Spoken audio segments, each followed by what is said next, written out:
Hello again and welcome to another COVID-19 weekly update from the city of Fredericksburg. I'm Mike Jones, Fire Chief and Emergency Manager.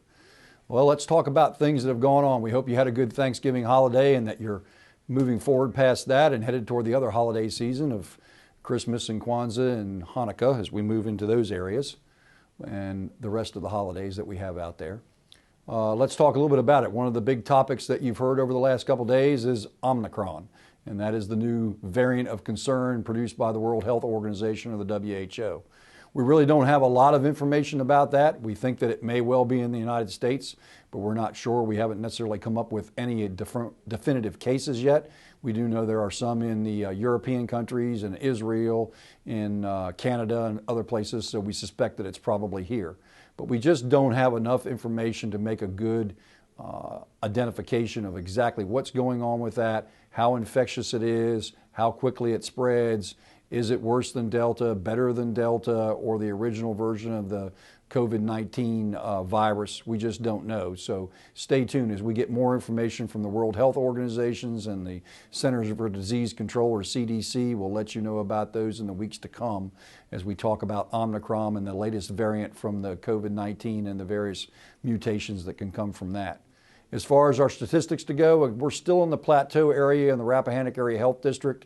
The latest statistics that we got this morning from the health district over the weekend show that our 7-day rolling positivity is at 9.4%.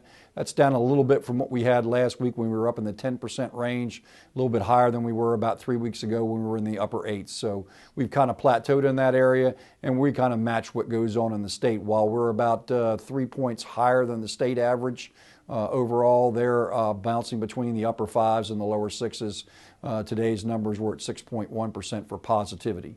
As far as the people in the hospital, we're averaging about the same number. We're in the 40s.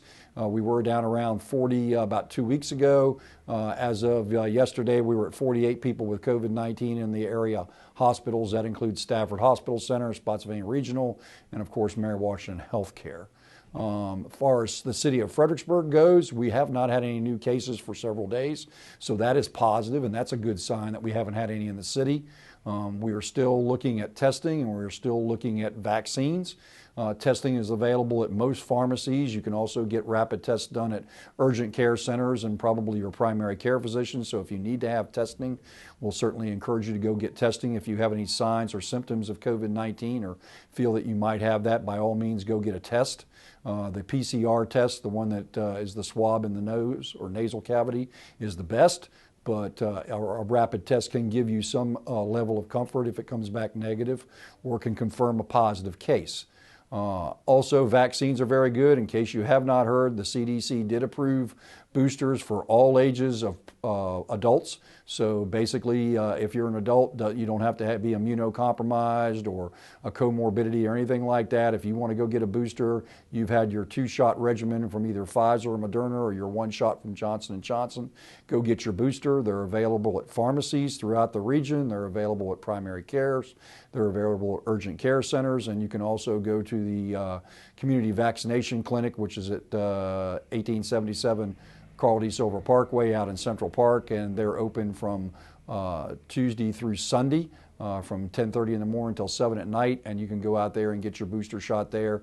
Please make sure you take your vaccination card with you or have that available on your phone so that they can update that.